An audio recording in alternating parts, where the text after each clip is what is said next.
Complete ಮಾಡಿಸಲಾಗುವ ವಿದ್ಯಾರ್ಥಿಗಳೇ, ನಾವು ನಿಮ್ಮ SSLCಗಾಗಿ ನಿಮ್ಮ ಕರ್ನಾಟಕ ಪ್ರೌಢ ಶಿಕ್ಷಣ ಪರೀಕ್ಷಾ ಮಂಡಳಿ ಬಿಡುಗಡೆ ಮಾಡಿರುವಂತಹ ಬಹು ಆಯ್ಕೆ ಮಾದರಿ ಪ್ರಶ್ನೆ ಪತ್ರಿಕೆ ಅದು 2. So second set question paper ನಲ್ಲಿ ನಾವು ಇವತ್ತು ವಿದ್ಯಾರ್ಥಿಗಳೇ ಸೈನ್ಸ್ ಸಬ್ಜೆಕ್ಟ್ ವಿಜ್ಞಾನ ವಿಷಯದ ಉತ್ತರಗಳನ್ನ ತಿಳಿದುಕೊಳ್ಳೋಣ. ಆಗಲೇ ನಮ್ಮೊಂದು ಚಾನೆಲ್ ಅಲ್ಲಿ ವಿದ್ಯಾರ್ಥಿಗಳ ಕ್ವಶನ್ ಪೇಪರ್ ಪ್ಯಾಟರ್ನ್ 1 ಸೊ ಮೊದಲನೇ ಒಂದು ಏನು ಮಾದರಿ ಪ್ರಶ್ನೆ ಪತ್ರಿಕೆಯನ್ನು ಬೋರ್ಡ್ ರಿಲೀಸ್ ಮಾಡಿತ್ತಲ್ಲ, ಸೊ ಅದರಲ್ಲಿ ನಾವು ಈಗಾಗಲೇ ಮ್ಯಾಥ್ಸ್ ಹಾಗೂ ಸೈನ್ಸ್ ಕಂಪ್ಲೀಟ್ ಆಗಿ ನಾವು ಸಾಲ್ವ್ ಮಾಡ್ಕೊಂಡ್ ಬಿಟ್ಟಿದ್ದೀವಿ. ಅದಲ್ಲದೆ ಇದೇ ಒಂದು ಮಾದರಿ ಪ್ರಶ್ನೆ ಪತ್ರಿಕೆ 2ರಲ್ಲಿ ಮ್ಯಾಥ್ಸ್ ಅನ್ನು ಸಹ ಕಂಪ್ಲೀಟ್ ಆಗಿ ನಮ್ಮ ಚಾನೆಲ್ ಅಲ್ಲಿ ಸಾಲ್ವ್ ಮಾಡ್ಕೊಂಡ್ ಬಿಟ್ಟಿದ್ದೀವಿ. ಸೊ ಆ ಎಲ್ಲ ಒಂದು ಲಿಂಕ್ ಗಳು ಕೆಳಗೆ ಡಿಸ್ಕ್ರಿಪ್ಷನ್ ಇವೆ, ಅಲ್ಲಿಂದ ಹೋಗಿ ತಾವು ನೋಡ್ಕೋಬಹುದು. ಇದಲ್ಲದೆ ಉಳಿದಂತ ವಿಷಯಗಳ ಒಂದು MCQ ಗಳು ಸಹ ಉತ್ತರಗಳು ಸಹ ನಮ್ಮ ಚಾನಲ್ ಇವೆ, ಅವುಗಳ ಲಿಂಕ್ ಸಹ ಕೆಳಗೆ ಡಿಸ್ಕ್ರಿಪ್ಷನ್ ಇದೆ, ಅಲ್ಲಿಂದ ಹೋಗಿ ನೋಡ್ಕೊಂಡ್ಬಿಡಿ. ಓಕೆನಾ? ಸೊ ಇವತ್ತು ಈ ವಿಡಿಯೋದಲ್ಲಿ ವಿದ್ಯಾರ್ಥಿಗಳು ನಾವು ಈ ಮಾದರಿ ಪ್ರಶ್ನೆ ಪತ್ರಿಕೆ 2ರ ವಿಜ್ಞಾನದ ಉತ್ತರಗಳನ್ನು ತಿಳಿದುಕೊಳ್ಳೋಣ. ಬನ್ನಿ. ಸೊ ಇಂಥ ಬಹಳಷ್ಟು ವಿಡಿಯೋಗಳು ನಮ್ಮ ಚಾನಲ್ ಬರ್ತಾ ಇರುತ್ತವೆ, ಅದಕ್ಕೆ ಚಾನಲ್ ಸಬ್ಸ್ಕ್ರೈಬ್ ಮಾಡ್ಕೊಳ್ಳಿ, ಬೆಲ್ ಐಕನ್ ಒತ್ತಿ, ನಿಮ್ಮ ಫ್ರೆಂಡ್ಗೂ ಸಹ ವಿಡಿಯೋನ ಶೇರ್ ಮಾಡಿ. ಬನ್ನಿ ಉತ್ತರಗಳನ್ನ ತಿಳಿದುಕೊಳ್ಳೋಣ.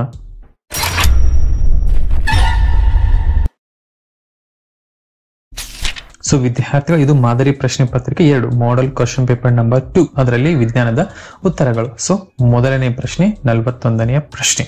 ಈಗಾಗಲೇ ತಮಗೆ ತಿಳಿದಿರುವಂತಹ ವಿದ್ಯಾರ್ಥಿಗಳೇ OMR ಶೀಟ್ ಇರುತ್ತೆ. ಸೊ OMR ಶೀಟ್ ನಲ್ಲಿ ತಾವು ಬ್ಲೂ ಅಥವಾ ಬ್ಲಾಕ್ ಬಾಲ್ ಪಾಯಿಂಟ್ ಪೆನ್ ಅನ್ನು ಮಾತ್ರ ಬಳಸಬೇಕು. ಸೊ ಪೆನ್ಸಿಲ್ ಈ ತರ ಏನನ್ನ ಬಳಸಬೇಡಿ. ಓಕೆನಾ? ಸೊ ಪೆನ್ ಅನ್ನು ಬಳಸಿ, ಅದು ಬಾಲ್ ಪಾಯಿಂಟ್ ಪೆನ್ ಅನ್ನ, ಅದರಲ್ಲಿಯೂ ಬ್ಲೂ ಅಥವಾ ಬ್ಲಾಕ್ ರೆಡ್ ಕಲರ್ ಅನ್ನ ಬಳಸಬೇಡಿ. ಓಕೆ, ಮೊದಲನೇ ಪ್ರಶ್ನೆ. ವಿದ್ಯುತ್ ಮಂಡಲ ಮತ್ತು ವಿದ್ಯುತ್ ಉಪಕರಣಗಳನ್ನ ಸಂರಕ್ಷಿಸಲು ಬಳಸುವಂತ ಸುರಕ್ಷಾ ಸಾಧನ. ಒಂದು ತುಂಬಾ ಸಿಂಪಲ್ ಆದಂತ ಕ್ವಶನ್ ವಿದ್ಯಾರ್ಥಿಗಳೇ. 7th ನಲ್ಲಿ ಇದರ ಉತ್ತರಗಳನ್ನು ತಾವೆಲ್ಲ ತಿಳ್ಕೊಂಡ್ಬಿಟ್ಟಿದ್ದಾರೆ. ಸೊ ಯಾವ್ದಪ್ಪ ಅಂತಂದ್ರೆ ಅದು ಫ್ಯೂಸ್. ಸೊ ಫ್ಯೂಸ್ ವಿದ್ಯಾರ್ಥಿಗಳು, ಇದು ವಿದ್ಯುತ್ ಮಂಡಲದಲ್ಲಿರುವಂತಹ ವಿದ್ಯುತ್ ಉಪಕರಣಗಳನ್ನ ಅದು ರಕ್ಷಿಸುತ್ತೆ. So it protect the electric circuit and the electrical appliances. ಇನ್ನು ಇದೊಂದೇ ಉತ್ತರ ಸರಿ ಆಯ್ತು. ನಾನು ಈಗಾಗಲೇ ಹಿಂದಿನ ವಿಡಿಯೋಗಳಲ್ಲಿ ತಿಳಿಸಿದ್ದೀನಿ, ಕೇವಲ ಸರಿ ಉತ್ತರಗಳನ್ನ ಮಾರ್ಕ್ ಮಾಡೋದಲ್ಲ, ಕ್ವಶನ್ ಪೇಪರ್ ಗಳನ್ನ ರಿವೈಸ್ ಮಾಡೋದು ಇದರ ಅರ್ಥ. ಉಳಿದಂತಹ ಆಪ್ಷನ್ಗಳು ಸಹ ಯಾವ ಪ್ರಶ್ನೆಗೆ ಉತ್ತರ ಆಗಬಹುದು ಅನ್ನೋದನ್ನ ತಾವಿಲ್ಲಿ ಪ್ರಾಕ್ಟೀಸ್ ಮಾಡ್ಕೋಬೇಕು ವಿದ್ಯಾರ್ಥಿಗಳು. ಫಾರ್ ಎಕ್ಸಾಂಪಲ್ ಆಮೀಟರ್, ಇದಕ್ಕೆ ಸಂಬಂಧಪಟ್ಟಂತೆ ಒಂದು ಪ್ರಶ್ನೆ ಈಗಾಗಲೇ ಇದೇ ಒಂದು ಪ್ರಶ್ನೆ ಪತ್ರಿಕೆಯಲ್ಲಿದೆ, ಅಲ್ಲಿ ನಾವು ಇದನ್ನ ತಿಳಿದುಕೊಳ್ಳೋಣ. ಆಮೀಟರ್ ಇದು ಕರೆಂಟ್ ಅನ್ನ ಚೆಕ್ ಮಾಡ್ಲಿಕ್ಕೆ, ಅಂದ್ರೆ ಅದನ್ನ ಅಳೆಯಲಿಕ್ಕೆ ಇದನ್ನ ಉಪಯೋಗ ಮಾಡಲಾಗುತ್ತೆ, ಆಮೀಟರ್. ನೆಕ್ಸ್ಟ್ ಅದೇ ರೀತಿ ಗ್ಯಾಲ್ವನೋಮೀಟರ್. ಸೊ ಕರೆಂಟ್ ಅನ್ನ ಡಿಟೆಕ್ಟ್ ಮಾಡ್ಲಿಕ್ಕೆ, ಕರೆಂಟ್ ಒಂದು ಇದೆ ಅಥವಾ ಇಲ್ಲ ಒಂದು ಸರ್ಕ್ಯೂಟ್ ನಲ್ಲಿ ಅಂತ ಕಂಡುಹಿಡಿಯಲಿಕ್ಕೆ ಗ್ಯಾಲ್ವನೋಮೀಟರ್ ಅನ್ನ ಯೂಸ್ ಮಾಡಲಾಗುತ್ತೆ. ನೆಕ್ಸ್ಟ್ ದಿಕ್ ಪರಿವರ್ತಕ. ಸೊ ಈಗಾಗಲೇ ವಿದ್ಯಾರ್ಥಿಗಳು ತಾವು ಇದನ್ನ ನಿಮ್ಮ ಮೋಟಾರ್ ಮತ್ತು ಡೈನಮೋಗಳಲ್ಲಿ ತಿಳ್ಕೊಂಡ್ಬಿಟ್ಟಿದ್ರ. ಸೊ ಅಲ್ಲಿ ಕಾಪರ್ ರಿಂಗ್ ಗಳಿವೆಲ್ಲ ಹಾಫ್ ಮತ್ತು ಫುಲ್. ಸೊ ಅಲ್ಲಿ ಕಮ್ಯುಟೇಟರ್ಸ್, ಇದು ವಿದ್ಯುತ್ ನ ದಿಕ್ಕನ್ನ ಒಂದೇ ದಿಕ್ಕಿನಲ್ಲಿ ಇಡ್ಲಿಕ್ಕೆ ಸಹಾಯ ಮಾಡುತ್ತೆ. ಸೊ ಇದು ದಿಕ್ ಪರಿವರ್ತಕ, ಸೊ ಕಮ್ಯುಟೇಟರ್. ಸೊ ಈ ರೀತಿ ಉಳಿದಂತ ಆಪ್ಷನ್ ಗಳ ಒಂದು ಅರ್ಥ ಅಂತ ತಿಳ್ಕೊಳ್ಳೋದು ಒಳ್ಳೆಯದು. ಸೊ ಇದು question number 41. Next question number 42 ವಿದ್ಯಾರ್ಥಿಗಳ. Question number 42. ಒಂದು ವಸ್ತುವನ್ನ P ನ ಮಸೂರದ F1 ಮತ್ತು 2F1 ಗಳ ಮಧ್ಯೆ ಇರಿಸಿದಾಗ. ಇದೇ ಪ್ರಕಾರ ಒಂದು ಪ್ರಶ್ನೆ ವಿದ್ಯಾರ್ಥಿಗಳ ಮಾಡೆಲ್ ಕ್ವಶನ್ ಪೇಪರ್ ನಂಬರ್ 1, ಅದರಲ್ಲಿ ಸಹ ಇಂತಹದೇ ಒಂದು ಪ್ರಶ್ನೆ ಇತ್ತು. ಇದರ ಅರ್ಥ ವಿದ್ಯಾರ್ಥಿಗಳೇ, ಈ P ನ ಮಸೂರ ಮತ್ತು ನಿಮ್ನ ದರ್ಪಣಕ್ಕೆ ಸಂಬಂಧಪಟ್ಟಂತ ಏನು ರೇಖಾಚಿತ್ರಗಳಿವೆ ಅವುಗಳನ್ನ ಪ್ರಾಕ್ಟೀಸ್ ಮಾಡ್ಕೊಳ್ಳಿ. ಸ್ಪೆಷಲ್ ಆಗಿ ಅದು ಒಂದು ಪ್ರತಿಬಿಂಬ ಮೂಡಿದ ಮೇಲೆ ಅದರ ಒಂದು ಗುಣಗಳು, ಸೊ ಅದು ಬಹಳ ಇಂಪಾರ್ಟೆಂಟ್ ನೋಡಿ. ಸೊ ತಾವೆಲ್ಲ ಈಗಾಗಲೇ ತಿಳಿದುಕೊಂಡ್ಬಿಟ್ಟಿದ್ದೀರಾ ವಿದ್ಯಾರ್ಥಿಗಳು. ಒಂದು P ನ ಮಸೂರ, ನೆಕ್ಸ್ಟ್ ಇದೊಂದು ಪ್ರಧಾನ ಅಕ್ಷಿ, ನೆಕ್ಸ್ಟ್ ಇಲ್ಲಿರುತ್ತೆ F, ಅಷ್ಟೇ ದೂರದಲ್ಲಿ ಇಲ್ಲಿರುತ್ತೆ 2F. ಸೊ ಇದು F1 ಮತ್ತು 2F1 ಆಯ್ತು. ಅದೇ ಪ್ರಕಾರ ಈ ಬದಿಯಲ್ಲಿ F2 ಇರುತ್ತೆ, ಮತ್ತೆ ಇಲ್ಲಿ 2F2 ಇರುತ್ತೆ. ಈಗ ವಸ್ತುವನ್ನು F1 ಮತ್ತು 2F1 ಗಳ ಮಧ್ಯೆ ಇರಿಸಿದಾಗ, ಸೊ F1 ಮತ್ತು 2F1 ಅಂದ್ರೆ ಇಲ್ಲಿ ಬರುತ್ತೆ ನೋಡಿ. ಸೊ ಇಲ್ಲಿ ವಸ್ತುವನ್ನು ಇರಿಸಿದಾಗ ಇದರ ಪ್ರತಿಬಿಂಬ ಈ ಬದಿಯಲ್ಲಿ ಯಾವ ಸ್ಥಾನದಲ್ಲಿ ಉಂಟಾಗುತ್ತೆ ಅಂತ ಕೇಳಲಾಗಿದೆ ವಿದ್ಯಾರ್ಥಿಗಳು. ಒಂದು ಕಾಮನ್ ಸೆನ್ಸ್ ಅನ್ನು ನೆನಪಿಟ್ಕೊಳ್ಳಿ ಯಾವಾಗ್ಲೂ.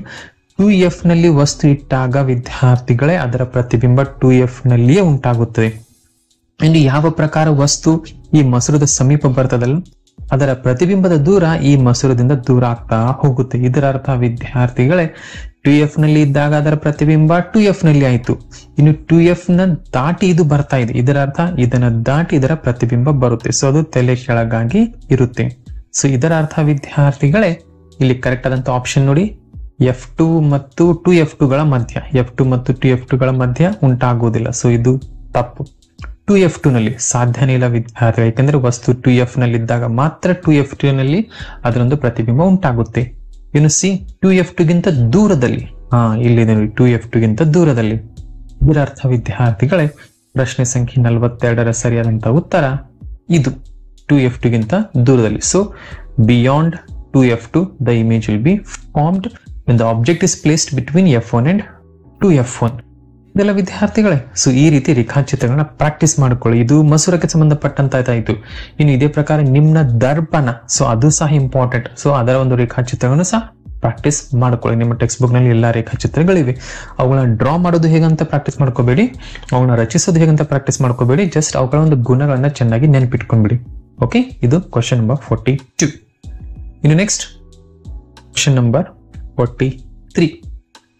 ವಿದ್ಯುತ್ ಉತ್ಪಾದಿಸಲು ಟರ್ಬೈನ್ ಅನ್ನು ಉಪಯೋಗಿಸದೇ ಇರುವ ವಿದ್ಯುತ್ ಸ್ಥಾವರ. ಸೊ ಇಲ್ಲಿ 4 ವಿದ್ಯುತ್ ಸ್ಥಾವರಗಳನ್ನು ನೀಡಲಾಗಿದೆ.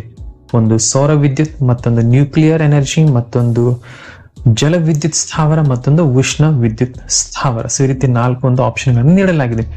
ಇಲ್ಲಿ ವಿದ್ಯಾರ್ಥಿಗಳು ಹೆಚ್ಚಾಗಿ ವಿದ್ಯುತ್ ಅನ್ನು ಉತ್ಪಾದನೆ ಮಾಡ್ಲಿಕ್ಕೆ ಅಲ್ಲಿ ಟರ್ಬೈನ್ ಇದು ತಿರುಗಬೇಕು. ಸೊ ಇದನ್ನು ತಿರುಗಿಸ್ಲಿಕ್ಕೆ ಅಲ್ಲಿ ಕೆಲವೊಂದು ಬಾರಿ ನ್ಯೂಕ್ಲಿಯರ್ ಎನರ್ಜಿ ಅಂದ್ರೆ ಅಣುಶಕ್ತಿಯನ್ನ ಅಲ್ಲಿ ಉಪಯೋಗ ಮಾಡ್ಕೊಂಡ್ಬಿಟ್ಟು ಅದರಿಂದ ಬಹಳಷ್ಟು ಶಕ್ತಿಯನ್ನ ಬಿಡುಗಡೆ ಮಾಡಿಸಿ, ಅಂದ್ರೆ ಹೀಟ್ ಅನ್ನ ಉಷ್ಣತೆಯನ್ನು ಬಿಡುಗಡೆ ಮಾಡಿಸಿ, ಆ ಹೀಟ್ ನಿಂದ ನೀರನ್ನ ಕಾಯಿಸಿ, ಆ ನೀರು ಆವಿಯಾಗಿ ಮತ್ತೆ ಹೋಗಿ ಅದು ಟರ್ಬೈನ್ಗೆ ಹೊಡೆದಾಗ ಅವಾಗ ಟರ್ಬೈನ್ ತಿರುಗುತ್ತೆ. ಸೊ ಇಲ್ಲಿ ಟರ್ಬೈನ್ ನ ಅವಶ್ಯಕತೆ ಇದೆ. ಇದರ ಅರ್ಥ ಇದು ತಪ್ಪು ಆಪ್ಷನ್. ಇಲ್ಲಿ ಟರ್ಬೈನ್ ಬೇಕು. ನೆಕ್ಸ್ಟ್ ಉಷ್ಣ ವಿದ್ಯುತ್ ಸ್ಥಾವರ. ಇಲ್ಲಿ ವಿದ್ಯುತ್ ಉತ್ಪಾದನೆ ಮಾಡ್ಲಿಕ್ಕೆ ಟರ್ಬೈನ್ ಬೇಕೇ ಬೇಕು ವಿದ್ಯಾರ್ಥಿಗಳು. ಇಲ್ಲಿ ಸಹ ಉಷ್ಣವನ್ನ ಉಪಯೋಗಿಸ್ಕೊಂಡ್ಬಿಟ್ಟು ನೀರನ್ನ ಕಾಯಿಸಿ, ನೀರನ್ನ ಆವಿಯಾಗಿ ಮಾಡಿ, ಆ ನೀರು ಟರ್ಬೈನ್ ಹೋಗಿ ಹೊಡೆದಾಗ ಮಾತ್ರ ಅದು ತಿರುಗುತ್ತೆ. ಸೊ ಇಲ್ಲಿ ಸಹ ಟರ್ಬೈನ್ ಬೇಕು. ಸೊ ಇದು ರಾಂಗ್ ಆನ್ಸರ್. ಜಲ ವಿದ್ಯುತ್ ನಲ್ಲಿ ಬೇಕೇ ಬೇಕು ವಿದ್ಯಾರ್ಥಿಗಳು. ಇದರ ಅರ್ಥ ಇದಿರುವಂತಹ ಒಂದು ಆಪ್ಷನ್ ಅದು ಆಪ್ಷನ್ ಎ, ಸೌರ ವಿದ್ಯುತ್ ಸ್ಥಾವರ. ಸೊ ಸೋಲಾರ್ ಪ್ಯಾನೆಲ್ಸ್, ಈ ಸೋಲಾರ್ ಪ್ಯಾನೆಲ್ಸ್ ನಲ್ಲಿ ವಿದ್ಯಾರ್ಥಿಗಳು ಯಾವುದೇ ಟರ್ಬೈನ್ ಅವಶ್ಯಕತೆ ಇಲ್ಲ. ಡೈರೆಕ್ಟ್ ಆಗಿ ಸೂರ್ಯನ ಶಕ್ತಿ ಸೌರ ವಿದ್ಯುತ್ ಒಂದು ಪ್ಯಾನೆಲ್ ಮೇಲೆ ಬಿದ್ದಾಗ ಜಸ್ಟ್ ಅದು ಅಲ್ಲಿಂದ ಇಲೆಕ್ಟ್ರಾನ್ ಗಳನ್ನು ಉತ್ಪತ್ತಿ ಮಾಡಿಬಿಟ್ಟು ವಿದ್ಯುತ್ ಅಲ್ಲಿ ಉತ್ಪತ್ತಿ ಆಗುತ್ತೆ. ಸೊ ಇದು ಸಿಂಪಲ್ ಆದಂತಹ ಒಂದು ಟೆಕ್ನಿಕ್. ಇದರ ಅರ್ಥ 43ನೇ ಪ್ರಶ್ನೆಯ ಉತ್ತರ ಎ, ಸೌರ ವಿದ್ಯುತ್ ಸ್ಥಾವರ, ಸೋಲಾರ್ ಎನರ್ಜಿ. ಸೊ ಈಗ 43rd ಕ್ವಶನ್ ಕಂಪ್ಲೀಟ್ ಆಯ್ತು. ಇನ್ನು ನೆಕ್ಸ್ಟ್ ಕ್ವಶನ್ ನಂಬರ್ 44. ವಿದ್ಯಾರ್ಥಿಗಳೇ ಪ್ರಶ್ನೆ ಸಂಖ್ಯೆ 44. ಓಕೆ, ಇಲ್ಲೊಂದು ಸರ್ಕ್ಯೂಟ್ ಡಯಾಗ್ರಾಮ್ ಅನ್ನು ನೀಡಲಾಗಿದೆ. ಓಕೆ, ಈ ಚಿತ್ರದಲ್ಲಿ ತೋರಿಸಿರುವಂತೆ 20 ಓಮ್ ರೋಧ ಹೊಂದಿರುವ ಒಂದು ವಿದ್ಯುತ್ ದೀಪ. ಸೊ ಒಂದು ವಿದ್ಯುತ್ ದೀಪ, ಇದರ ಒಂದು ರೆಸಿಸ್ಟೆನ್ಸ್ 20 ಓಮ್ ಮತ್ತು 4 ಓಮ್ ರೋಧವನ್ನು ಹೊಂದಿರುವಂತಹ ಒಂದು ವಾಹಕ. ಸೊ ಅಲ್ಲೊಂದು ವೈರ್ ಇದೆ, ಅದರ ಒಂದು ರೆಸಿಸ್ಟೆನ್ಸ್ 4 ಓಮ್. ಸೊ ಒಟ್ಟಾರೆಯಾಗಿ ರೆಸಿಸ್ಟೆನ್ಸ್ ಅಂದ್ರೆ ವಿದ್ಯಾರ್ಥಿಗಳು ಇವೆರಡನ್ನ ನಾವು ಪ್ಲಸ್ ಮಾಡ್ಕೋಬೇಕು. 4 ಪ್ಲಸ್ 20 ಇದು 24 ಓಮ್ಸ್ ಆಯ್ತು. ಸೊ 24 ಓಮ್ಗಳ ಒಂದು ರೋಧ ಈ ಒಂದು ಸರ್ಕ್ಯೂಟ್ ನಲ್ಲಿ. ಇದಕ್ಕೆ 6 ವೋಲ್ಟ್ ಒಂದು ಶುಷ್ಕ ಕೋಶನ ಜೋಡಿಸಲಾಗಿದೆ. ಸೊ ತಾವಿಲ್ಲಿ ನೋಡಬಹುದು 6 ವೋಲ್ಟ್ ಒಂದು ಶುಷ್ಕ ಕೋಶನಲ್ಲಿ ಜೋಡಿಸಲಾಗಿದೆ. ಹಾಗಾದರೆ ಈ ಒಂದು ಸರ್ಕ್ಯೂಟ್ ನಲ್ಲಿ ಪ್ರವಹಿಸುತ್ತಿರುವಂತಹ ವಿದ್ಯುತ್ ಪ್ರವಾಹ ಎಷ್ಟು? ಸೊ ಕರೆಂಟ್ ಎಷ್ಟಿದೆ ಈ ಒಂದು ಸರ್ಕ್ಯೂಟ್ ನಲ್ಲಿ ಅಂತ ಕೇಳಲಾಗಿದೆ ವಿದ್ಯಾರ್ಥಿಗಳು. ಸೊ ಅದನ್ನ ನಾವು ಕಂಡುಹಿಡ್ಕೋಬೇಕು. ಸೊ ಏನನ್ನು ನೀಡಲಾಗಿದೆ? ರೋಧ. ಸೊ ರೆಸಿಸ್ಟೆನ್ಸ್ ನೀಡಲಾಗಿದೆ. ಸೊ ರೆಸಿಸ್ಟೆನ್ಸ್ ಇಲ್ಲಿ 4 ಓಮ್, ಇಲ್ಲಿ 20 ಓಮ್. ಸೊ 4 ಪ್ಲಸ್ 20, ಸೊ ಇದು ಒಟ್ಟಾರೆಯಾಗಿ 24 ಓಮ್ ಆಯ್ತು. ಸೊ ಇವು ಸೀರೀಸ್ ನಲ್ಲಿ ವಿದ್ಯಾರ್ಥಿಗಳು ಸರಣಿ ಜೋಡಣೆಯಲ್ಲಿವೆ, ಅದಕ್ಕಾಗಿ ನಾವು ಇವುಗಳನ್ನ ಕೂಡಿಸ್ಕೊಳ್ತಾ ಇದೀವಿ. ಅದೇ ಇದು ಸಮಾಂತರವಾಗಿದ್ರೆ ಏನ್ ಮಾಡ್ಬೇಕು ತಮಗೆ ಗೊತ್ತಿದೆಯಲ್ಲ ಸೂತ್ರ. ಸೊ ಆ ಸೂತ್ರವನ್ನು ತಾವಿಲ್ಲಿ ಬಳಸಬೇಕು. 1/R1 plus 1/R2. ಈಗ ಇದು R1 ಪ್ಲಸ್ R2. ಇನ್ನು ನೆಕ್ಸ್ಟ್ ಇಲ್ಲಿ ವೋಲ್ಟೇಜ್ ಎಷ್ಟಿದೆ? ಇದು 6 ವೋಲ್ಟ್. ಏನನ್ನು ಕಂಡುಹಿಡ್ಕೋಬೇಕು? ಕರೆಂಟ್. ಸೊ ವಿದ್ಯುತ್ ಅನ್ನ ಕಂಡುಹಿಡ್ಕೋಬೇಕು. ಸೊ ಯಾವ ಸೂತ್ರದಲ್ಲಿ ವಿದ್ಯಾರ್ಥಿಗಳೇ ಆರ್, ವಿ ಮತ್ತು ಆ ಇದೆ? ನೆನಪಿಗೆ ಬರ್ತಾ ಇರಬಹುದಲ್ಲ? ವೆರಿ ಗುಡ್, ಅದು ಓಮ್ನ ನಿಯಮ. ಸೊ ಓಮ್ನ ನಿಯಮದ ಪ್ರಕಾರ R equal to V by I. ನಾವಿಲ್ಲಿ ಐ ಅನ್ನ ಕಂಡುಹಿಡ್ಕೋಬೇಕು. ಸೊ ಐ ಅನ್ನ ಕ್ರಾಸ್ ಮಲ್ಟಿಪ್ಲೈ ಮಾಡಿ. I equal to V, R ಕೆಳಗೆ ಬರುತ್ತೆ. So upon R. ಇದರ ಅರ್ಥ ವಿದ್ಯಾರ್ಥಿಗಳೇ ಇಲ್ಲಿ ವಿ ಎಂದರೆ 6 ವೋಲ್ಟ್, ಆರ್ ಎಂದರೆ 24 ಓಮ್. ಓಕೆ, 6ರ ಬಗ್ಗೆ 6 1ರಿಂದ 24 4ರಿಂದ. ಇದರ ಅರ್ಥ ವಿದ್ಯಾರ್ಥಿಗಳು 1/4. 1/4 ಎಂದರೆ ವಿದ್ಯಾರ್ಥಿ ತಾವು ಇದನ್ನು ಭಾಗಿಸ್ಕೊಂಡ್ಬಿಟ್ರೆ ಇದು ಡಿ 0.25 ಆಂಪಿಯರ್ ಅಂತ ಬರುತ್ತೆ. ಸೊ 1/4 ಅಂದ್ರೆ ತಾವು ಏನಾದ್ರು 4 ಅಂತ ಆನ್ಸರ್ ಬರೆದ್ ಬಿಟ್ರೆ ತಪ್ಪಾಗುತ್ತೆ ನೋಡಿ. ಸೊ ಈ 1/4 ಅನ್ನ ತಾವು ಭಾಗಿಸ್ಕೋಬೇಕು, ಅವಾಗ ಅಲ್ಲಿ 0.25 ಆಂಪಿಯರ್ ಅಂತ ಬರುತ್ತೆ. So the correct answer is D, 0.25 ampere. So hope it is clear. So ಹಿಂದಿನ ಒಂದು ಪೇಪರ್ ನಲ್ಲಿಯೂ ಸಹ ವಿದ್ಯಾರ್ಥಿಗಳು ಓಮ್ನ ಒಂದು ನಿಯಮಕ್ಕೆ ಸಂಬಂಧಪಟ್ಟಂತ ಪ್ರಶ್ನೆ ಇತ್ತು. ಸೊ ಇದರ ಅರ್ಥ ಈ ಬಾರಿ ಅದನ್ನು ರಿಪೀಟ್ ಮಾಡಲಾಗಿದೆ. ಇದರ ಅರ್ಥ ಏನು? ಇದೊಂದು ಇಂಪಾರ್ಟೆಂಟ್ ಕ್ವಶನ್. ಸೊ ಪ್ರಾಕ್ಟೀಸ್ ಮಾಡ್ಕೊಳ್ಳಿ. ಇದಲ್ಲದೆ ಇದೇ ಒಂದು ಎಲೆಕ್ಟ್ರಿಸಿಟಿ ಪಾಠದಲ್ಲಿ ರೆಸಿಸ್ಟೆನ್ಸ್ ರೋಧದ ಬಗ್ಗೆ ಕೆಲವೊಂದು ಸೂತ್ರಗಳಿವೆ, ಸಾಮರ್ಥ್ಯದ ಬಗ್ಗೆ ಸೂತ್ರಗಳಿವೆ, ಅವುಗಳನ್ನು ಸಹ ಪ್ರಾಕ್ಟೀಸ್ ಮಾಡ್ಕೊಳ್ಳಿ. ಸಾಮರ್ಥ್ಯಕ್ಕೆ ಸಂಬಂಧಪಟ್ಟಂತ ಒಂದು ಪ್ರಶ್ನೆ ಇದೇ ಕ್ವಶನ್ ಪೇಪರ್ ನಲ್ಲಿದೆ, ಅಲ್ಲಿ ನಾವು ಅದನ್ನ ಡೀಟೇಲ್ ಆಗಿ ತಿಳಿದುಕೊಳ್ಳೋಣ. ಸೊ ಇದು ಬಂದ್ಬಿಟ್ಟು ಕ್ವಶನ್ ನಂಬರ್ 44. ಇನ್ನು ನೆಕ್ಸ್ಟ್ ಕ್ವಶನ್ ನಂಬರ್ 45. ಸೊ ವಿದ್ಯಾರ್ಥಿಗಳೇ, ಕ್ವಶನ್ ನಂಬರ್ 45 ಫ್ಲೆಮಿಂಗ್ ನ ಬಲಗೈ ನಿಯಮ. ಸೊ ರೈಟ್ ಹ್ಯಾಂಡ್ ರೂಲ್ ನಲ್ಲಿ, so Fleming's right hand rule ತಾವು ನೋಡಬಹುದು. ರೈಟ್ ಹ್ಯಾಂಡ್ ರೂಲ್ ನಲ್ಲಿ middle finger indicates. So middle finger ಯಾವುದರ ಒಂದು ದಿಕ್ಕನ್ನ ಇಲ್ಲಿ ಅದು ಸೂಚಿಸುತ್ತೆ ಅಂತ ಇಲ್ಲಿ ಕೇಳಲಾಗಿದೆ ವಿದ್ಯಾರ್ಥಿಗಳು. ಸೊ ಫ್ಲೆಮಿಂಗ್ ನ ರೈಟ್ ಹ್ಯಾಂಡ್ ಆಗ್ಲಿ, ಫ್ಲೆಮಿಂಗ್ ನ ಲೆಫ್ಟ್ ಹ್ಯಾಂಡ್ ಆಗ್ಲಿ, ಅದನ್ನ ತಾವು ಚೆನ್ನಾಗಿ ತಿಳ್ಕೋಬೇಕು. ಹಿಂದಿನ ಒಂದು ಕ್ವಶನ್ ಪೇಪರ್ ನಲ್ಲಿ ಲೆಫ್ಟ್ ಹ್ಯಾಂಡ್ ಅನ್ನ ಕೇಳಲಾಗಿತ್ತು, ಈ ಬಾರಿ ರೈಟ್ ಹ್ಯಾಂಡ್ ರೂಲ್ ಅನ್ನ ಕೇಳಲಾಗಿದೆ. ಸೊ ರೈಟ್ ಹ್ಯಾಂಡ್ ರೂಲ್ ಅಂದರೆ ವಿದ್ಯಾರ್ಥಿಗಳು ಇದು ಡೈನಮೋಗೆ ಸಂಬಂಧಪಟ್ಟಂತೆ, ಲೆಫ್ಟ್ ಹ್ಯಾಂಡ್ ರೂಲ್ ಎಂದರೆ ಅದು ಮೋಟಾರ್ಗೆ ಸಂಬಂಧಪಟ್ಟಂತೆ. ಡೈನಮೋ ಕರೆಂಟ್ ಅನ್ನು ಉತ್ಪತ್ತಿ ಮಾಡುತ್ತೆ, ಮೋಟಾರ್ ಕರೆಂಟ್ ಅನ್ನ ಉಪಯೋಗ ಮಾಡ್ಕೊಳ್ಳುತ್ತೆ. ಇದು ತಮಗೆ ತಿಳಿದಿರಬೇಕು.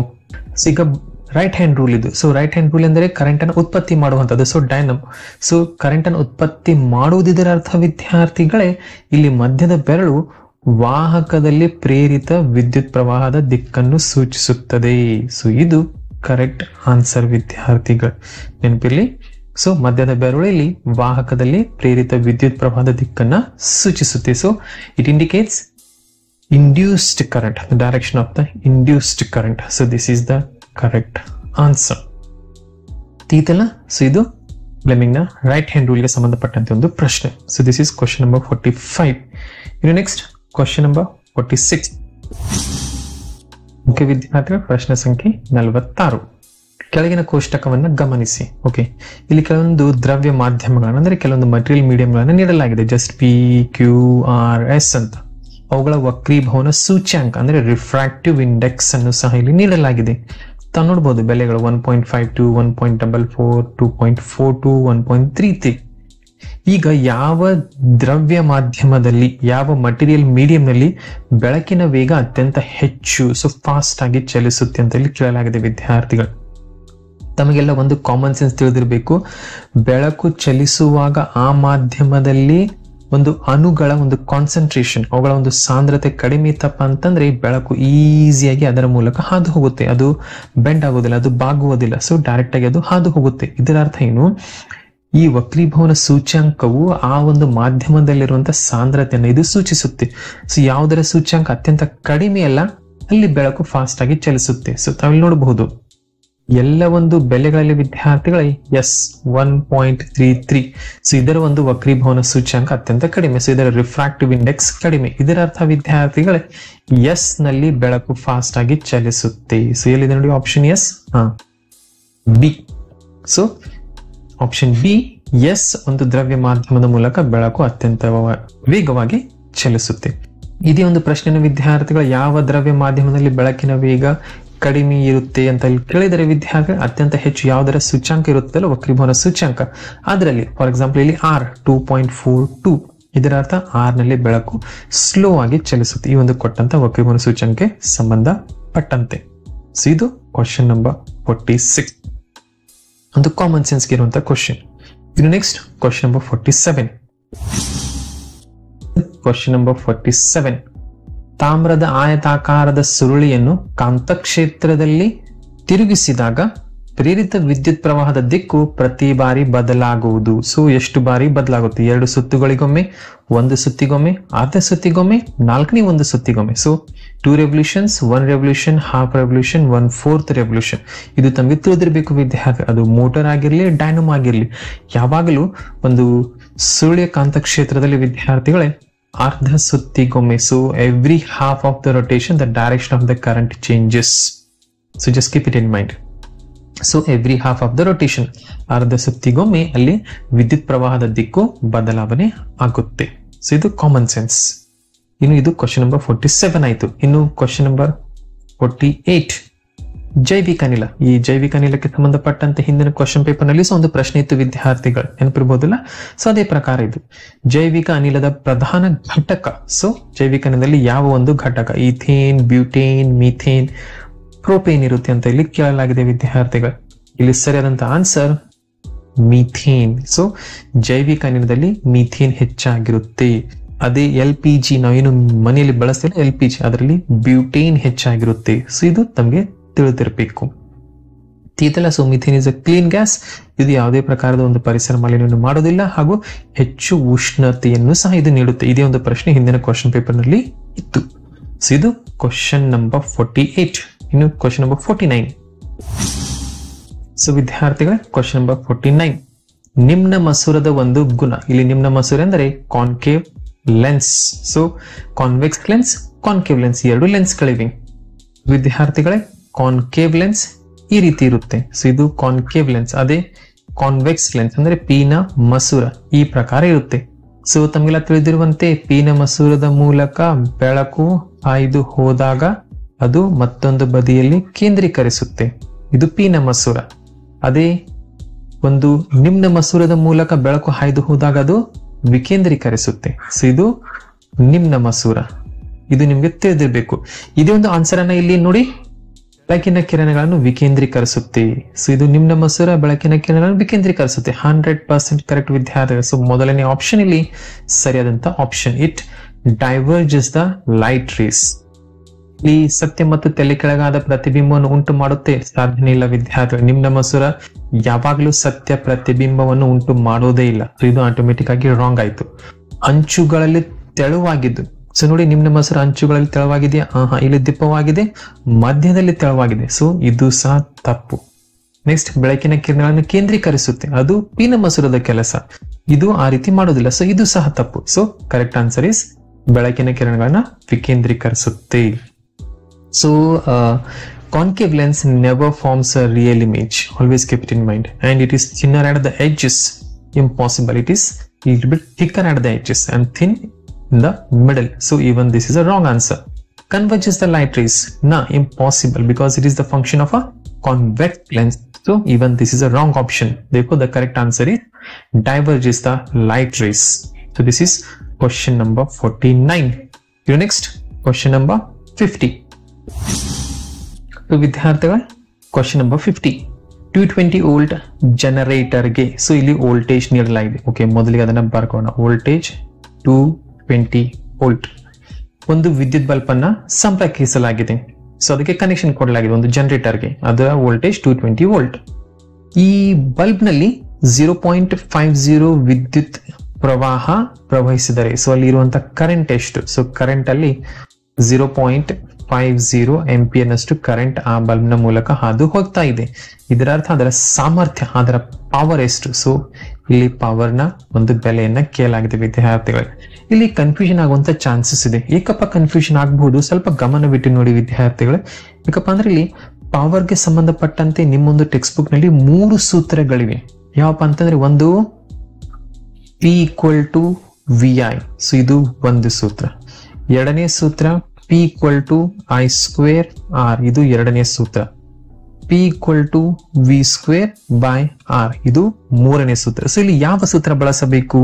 ಇಲ್ಲಿ ನೋಡಿ ವಿದ್ಯಾರ್ಥಿಗಳೇ, V ಮತ್ತು I ಅನ್ನು ನೀಡಲಾಗಿದೆ. ಸೊ ನಾವಿಲ್ಲಿ ಮೊದಲನೇ ಸೂತ್ರವನ್ನೇ ಬಳಸಬೇಕು. ಯಾಕಪ್ಪ ಮೊದಲನೇ ಸೂತ್ರ ಅಂದ್ರೆ ವಿದ್ಯಾರ್ಥಿಗಳೇ ತಾವಿಲ್ಲಿ ನೋಡಬಹುದು, V ಅನ್ನು ನೀಡಲಾಗಿದೆ, I ಅನ್ನು ನೀಡಲಾಗಿದೆ. ಸೊ ಈ ರೀತಿ ಪವರ್ ನ 3 ಸೂತ್ರ, ಒಂದು ಸಾಮರ್ಥ್ಯದ 3 ಸೂತ್ರ ನೆನಪಿಟ್ಕೊಂಡ್ಬಿಡಿ. ಯಾವ ಬೆಲೆಗಳನ್ನು ನೀಡಲಾಗುತ್ತೆ ಆ ಬೆಲೆಗಳನ್ನ ಉಪಯೋಗಿಸ್ಕೊಂಡ್ಬಿಟ್ಟು ತಾವಿಲ್ಲಿ ಸಾಮರ್ಥ್ಯವನ್ನ ಕಂಡು ಹಿಡಿಯಬಹುದು. ಓಕೆ, ಮೊದಲನೇ ಸೂತ್ರ ಬಳಸಿಕೊಳ್ಳೋಣ.